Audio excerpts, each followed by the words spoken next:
আসসালামু আলাইকুম রহমতুল্লাহি ওবরকাতুহ। সম্মানিত দর্শক, পত্রিকায় দেখলাম যে এনসিপির যারা নেতৃবৃন্দ রয়েছেন, অর্থাৎ নাহিদ, হাসনাত, সার্জিস যারা আছেন, তারা এই জুলাই আন্দোলনকে সেলিব্রেট করার জন্য তারা এই জুলাই আন্দোলনকে উদযাপন করার জন্যে সারা বাংলাদেশে জুলাই মাসে ভ্রমণ করবেন, বিভিন্ন জেলাতে যাবেন। এটা গত বছরও তারা চেষ্টা করেছিলেন এবং গিয়েছিলেন। তো এইবার যেটি হবে সেটা তারা অনেক জায়গাতে যায়। এবার এটাকে জুলাই পদযাত্রা বলা হচ্ছে, কিন্তু তারা এবার আর গোপালগঞ্জ যাবেন না। খুব আলোচনা হচ্ছে, আওয়ামী লীগের লোকজন মুসকে মুসকে হাসছে, কি দাদা ভয় পেয়ে গেলে নাকি, বা আসো আসো আসো, বা আঞ্চলিক ভাষা আও আও আও, এবার আসো, তোমাদেরকে খই খাওয়াবো, মুড়ি খাওয়াবো, চিড়িয়া খাওয়াবো, বিন্নি দানের ভাত খাওয়াবো, ইত্যাদি ইত্যাদি নানা রকম কথাবার্তা। অনেকে বলার চেষ্টা করছেন যে গত বছর তো নৌবাহিনীর কমব্যাট গিয়েছিল, হেলিকপ্টার গিয়েছিল, ট্যাঙ্ক গিয়েছিল, সেনাবাহিনী গিয়েছিল। এই বছর সান্দু, হাহা, কোনো কিছুতে কাম হবে না, সাবমেরিন দিয়েও কাজ হবে না, এরকম কথাবার্তা বলার চেষ্টা করা হচ্ছে। আমার বক্তব্যটা হলো যে আমি একটা স্ট্যাটাসে বলেছি যে যদি তারা পদযাত্রা করেন, যদি তারা শোভাযাত্রা করেন, কিংবা এই জুলাইকে কেন্দ্র করে সারা বাংলাদেশে তারা ভ্রমণ করেন, প্রত্যেকটা জেলাতে যান, কেন গোপালগঞ্জে তারা যাবেন না? What is the problem? Gopalganj কি বাংলাদেশ থেকে বিচ্ছিন্ন কোনো একটি অঞ্চল, স্বায়ত্তশাসিত? সেখানে তারা যাবেন এবং তাদেরকে প্রোটেকশন দেওয়ার দায়িত্ব এই রাষ্ট্রের। যখন রাষ্ট্র কারো রাজনৈতিক অধিকার নিশ্চিত করতে না পারে, এটি রাষ্ট্রের এক ধরনের মারাত্মক দুর্বলতা। ২ নম্বর হলো, কোনো একটি সংগঠন যখন তার প্রধান প্রতিপক্ষ যারা আছে, সেই প্রতিপক্ষের যে দুর্গ, সেই দুর্গের ধারে কাছে যেতে না পারে, ওই সংগঠনের কোনো অস্তিত্ব থাকে না। কাজে এই যে গোপালগঞ্জে গত বছর যাওয়ার যে সিদ্ধান্তটা, ওটা ছিল রং। আবার এই বছর না যাওয়ার সিদ্ধান্তটা, এটা আরো রং। মানে গত বছর যেটি ছিল ভুল, এটা হবে সেটা মহাভুল। নাহিদ সার্জিসরা অনেক তরুণ, তারা যদি একটু চিন্তা করেন তাহলে বুঝতে পারবেন যে গত বছর সমস্যাগুলো কোথায় ছিল। গত বছর সমস্যাটা ছিল প্রথমত যে একটা গুজব ছড়ানো হয়েছিল যে এনসিপির যারা লোকজন তারা যাচ্ছে এবং সারা বাংলাদেশ থেকে জামাতের হাজার হাজার লোক তাদেরকে মানে পর্দার আড়ালে থেকে সাপোর্ট দেওয়ার জন্য ট্রাকে করে সেই গোপালগঞ্জ, টঙ্গীপাড়া বিভিন্ন এলাকাতে তারা অবস্থান নিয়েছে। কম করে হলে 1 লাখ লোক। এরা মূলত গোপালগঞ্জে গিয়ে তারা ভাঙচুর করবে, বঙ্গবন্ধুর মাজার ভাঙচুর করবে, যেভাবে 32 নম্বর ভাঙচুর করেছে। এর ফলে কি হলো, সকল যারা আওয়ামী লীগের যারা লোকজন আছে তাদের মধ্যে এটা একটা জীবন মরণ সমস্যা হয়ে গেল, যে সমস্যাটি এবছরও নেই। দ্বিতীয়ত হলো যে ওই সময়টিতে প্রচার মাধ্যমে এটি নিয়ে ব্যাপক আলোচনা হয়েছে, আর তাদেরকে প্রোটেকশন দেওয়ার জন্য সেনাবাহিনী, পুলিশ যে রণসজ্জা সেখানে তৈরি করেছিল।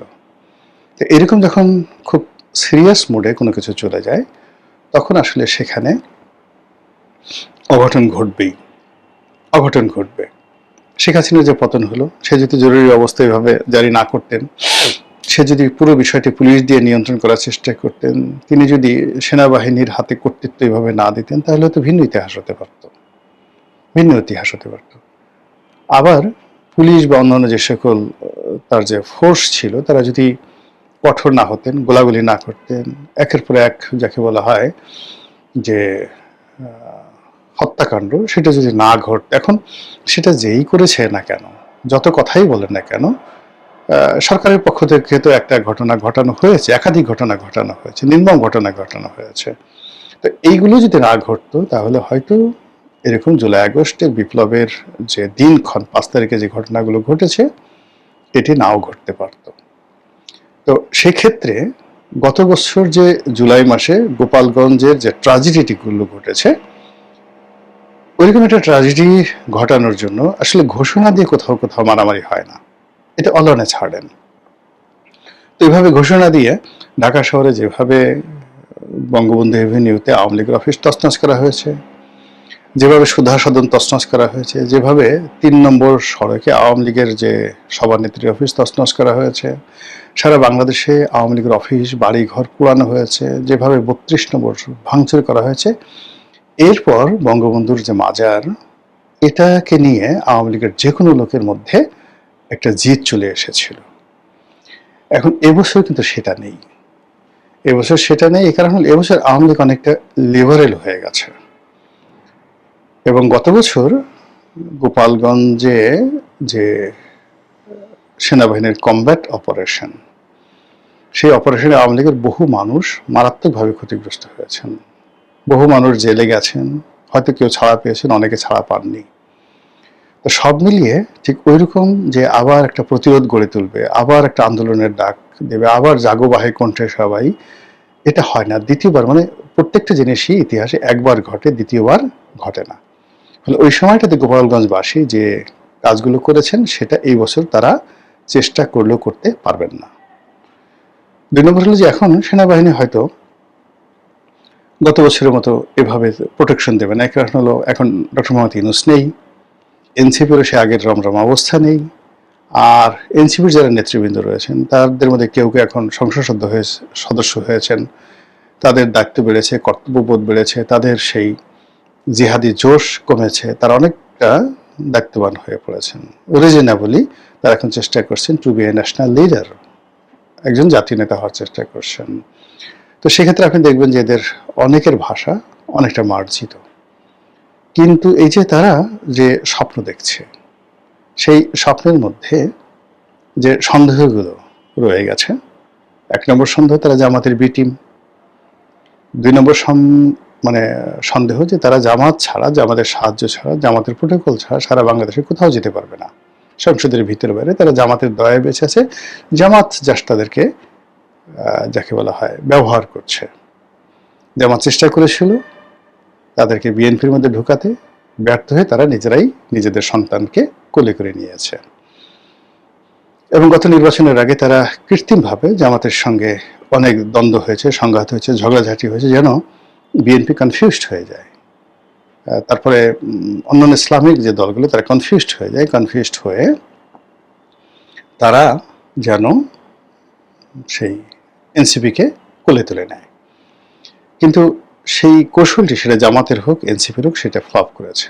এর ফলে দল হিসেবে এনসিপির ক্ষয়ক্ষতি হয়েছে মারাত্মক, জামাতেরও ক্ষতি হয়েছে। এবং এনসিপির মধ্যে যে ঐক্য, বিশেষ করে আসিফ মাহমুদ, সজীব ভুইয়া, তারপর মাহফুজ যে মাস্টার মাইন্ড মাহফুজ, সামান্তা শারমিন, তারপরে আরও এক ঝাঁক মহিলা ছিলেন যারা, বিশেষ করে ওই যে লন্ডন থেকে একটা ডাক্তার ভদ্রমহিলা এসেছিলেন,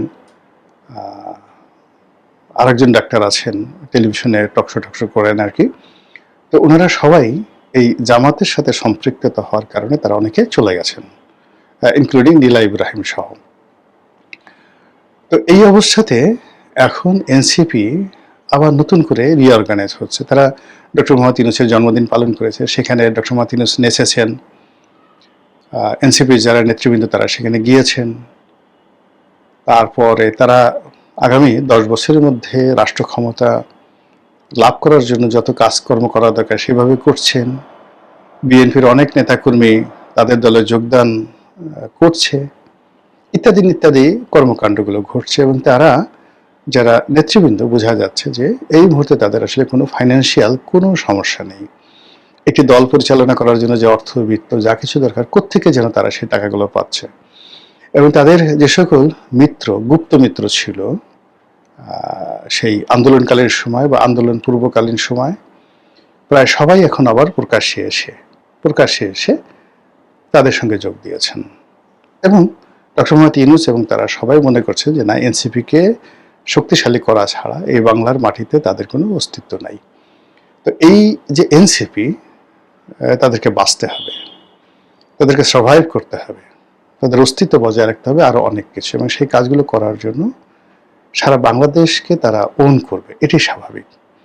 এখন তারা যদি সেই গোপালগঞ্জকে ভয় পায়, তাহলে কয়দিন পরে তারা ফরিদপুরকে ভয় পাবে, রাজবাড়িকে ভয় পাবে, শরীয়তপুর মাদারীপুরকে ভয় পাবে, এরপর মাদারীপুর থেকে এসে বরিশালকে ভয় পাবে, পিরোজপুর, ঝালকাঠি, বাগেরহাট, খুলনা। আওয়ামী লীগের যে সকল এলাকাতে ব্রুট মেজরিটি রয়েছে, প্রচন্ড জনপ্রিয়তা রয়েছে, যশোরের বিস্তীর্ণ অঞ্চলে তাদের জনপ্রিয়তা রয়েছে। তো যশোর, গ্রেটার যশোর মানে খুলনা বিভাগ, বরিশাল বিভাগ, তারপরে বৃহত্তর ফরিদপুর, কুমিল্লা, এই সমস্ত এলাকাতে, যে ব্রাহ্মণবাড়িয়া, এই সমস্ত এলাকাতে আওয়ামী লীগের যে জনপ্রিয়তা রয়েছে এবং এখানে ডেনসিটি, আওয়ামী লীগের লোকদের যে ডেনসিটি, এই ডেনসিটিকে এখনো পর্যন্ত বিএনপিও চ্যালেঞ্জ করতে পারছে না এই জমানাতে। তো সেই ক্ষেত্রে এনসিপির মতো একটি নবীন দল, তারা এই গোপালগঞ্জকে যদি ভয় পায়, এই ভয় তাদের মধ্যে বাড়তে থাকবে। আর গোপালগঞ্জে তারা গেল না, তখন এই আওয়ামী লীগের মধ্যে একটা প্রতিযোগিতা শুরু হয়ে যাবে যে গোপালগঞ্জ যদি পারে, আমরা কেন পারবো না। গোপালগঞ্জকে তারা ভয় পেল, আমাদেরকে ভয় পাক। আমরা সবাই তো তাফালিং করতে বা মাস্তানি করতে, দাউদ ইব্রাহিম হতে, এরকম জিনিস আমরা খুব পছন্দ করি। ভয় দেখাতে আমাদের খুব ভালো লাগে। আমরা দেখবেন যে খুব ছোট ছোট বাচ্চা, তাকে 80 বছরের বুড়া বা বুড়ি, তারা ভয় দেখাচ্ছে এবং ভীষণ রকম আনন্দ পাচ্ছে। নবজাতক শিশু, তাকে গিয়ে বকা বোকা এই কথা বলে, আর শিশু বয়সে কেঁদে দেয়, বুড়া ফিক ফিক করে হাসে। এই জিনিসগুলো আমাদের মধ্যে রয়েছে। এখন এনসিপিকে ভয় দেখে, অর্থাৎ গোপালগঞ্জবাসী যদি মনে করে যে আমরা ভয় দেখাতে সফল হয়েছি, ঠিক সেম জিনিসটি ভাইরাসের মতো অন্যান্য জেলাতে ছড়িয়ে পড়বে, মারাত্মকভাবে ছড়িয়ে পড়বে। সেক্ষেত্রে এনসিপির উচিত এই ধরনের প্রোগ্রাম না করা, একেবারে না করা। আর যদি তারা করতে চায়, তাহলে লোকজন সহকারে শক্তিমত্তা নিয়ে সার্বজনীনভাবে সব জায়গায় যাওয়া, এবং সেখানে যারা রাজনৈতিক নেতৃবৃন্দ, ইভেন তারা এখন আওয়ামী লীগের সঙ্গে কথা বলতে পারে, ওখানে যারা আওয়ামী লীগের নেতৃবৃন্দ রয়েছেন তাদের সঙ্গে টেলিফোনে কথা বলতে পারেন, বৈঠক করতে পারেন, উপহার পাঠাতে পারেন, যে ঠিক আছে যারা চলে যাবার তারা গেছে, যাদের বিরুদ্ধে আন্দোলন করেছি, লড়াই করেছি, ইটস ওকে, বাট আপনারা বাংলাদেশে আসছেন, আমাদের কথাগুলো শুনেন, আমরা যে আসছি আমাদের কথাগুলো শুনেন, যদি খারাপ লাগে আপনারা প্রতিবাদ করবেন, কিন্তু আমাদের তো কথা বলতে দিতে হবে, আমরা তো আপনাদেরকে কথা বলতে দিতে চাই। এইভাবে একটা রিকনসিলিয়েশন যদি এনসিপি করতে না পারে, তাহলে তারা যত কথাই বলুক না কেন, এই জুলাইয়ের পরে আপনি দেখবেন, জুলাই, আগস্ট মাসের পর থেকে তাদের যে অস্তিত্ব, দাপট, ক্ষমতা ধীরে ধীরে মারাত্মকভাবে কমতে থাকবে। মহান আল্লাহ